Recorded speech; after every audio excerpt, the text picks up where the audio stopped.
मेरा नाम डॉक्टर रविशेखर झा है और मैं फोर्टिस हॉस्पिटल फरीदाबाद में सीनियर पल्मोलॉजिस्ट हूँ।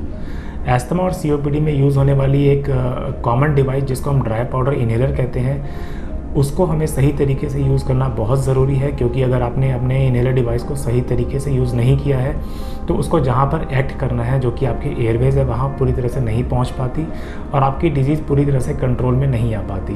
ड्राई पाउडर इनहेलर को यूज़ करने के लिए एक तो ये छोटा वाला पार्ट जिसको हम ड्राई पाउडर इनहेलर कहते हैं और एक ये डिवाइस, इन दोनों का होना बहुत ज़रूरी है। इस डिवाइस को आप अगर इस छोटे वाले कैप्सूल को ध्यान से देखेंगे तो आप देखेंगे एक इसके अंदर ट्रांसपेरेंट पार्ट है और एक येलो वाला पार्ट है। जो ट्रांसपेरेंट पार्ट है उसके अंदर जो वाइट कलर का पाउडर है वही मेडिसिन है जो आपके लंग्स में जाके काम करती है।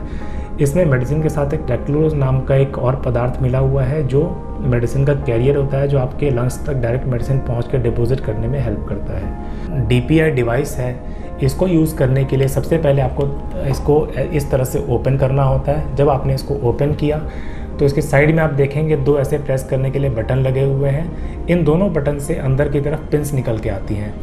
नाउ इस कैप्सूल को आप इसके अंदर डालिए। जब आपने कैप्सूल को इसके अंदर डाला तो आप इसको वापस से बंद करेंगे, बंद करके इसको प्रेस करेंगे। जैसे ही आपने प्रेस किया, इस पिन ने कैप्सूल के दोनों तरफ छोटा छोटा छेद बना दिया। अब वो मेडिसिन ओपन है आपके लेने के लिए।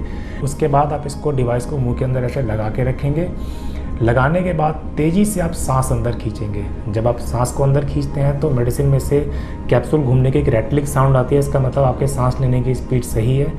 जितना तेज़ आप इसके अंदर सांस खींचें, जितनी लंबी गहरी सांस खींचते हैं, मेडिसिन उतनी ही गहरे डिपॉजिट होती है और उतना अच्छे से काम करती है।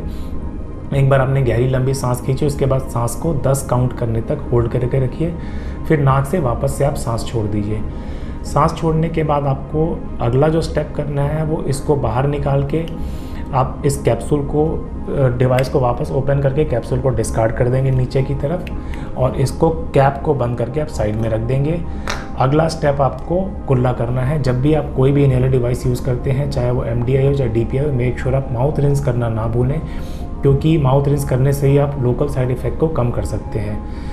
इनहेलर को सही तरीके से लेना बहुत ज़रूरी है और आपको ये भी ध्यान देने की ज़रूरत है कि आप चाहे कोई भी इनहेलर यूज़ करें, यूज़र मैनुअल ज़रूर पढ़ें, जहाँ पर क्लियरली मेंशन होता है कि इनहेलर के डिवाइस को कितने दिनों में चेंज करना है या फिर किस तरह से उसको साफ़ करना है। अगर आप इनहेलर को सही तरीके से लेते हैं, सही डोज में लेते हैं और बिना डॉक्टर के प्रिस्क्रिप्शन के बंद नहीं करते, तो एस्थमा और COPD को बहुत ही अच्छे से कंट्रोल में किया जा सकता है। Thank you.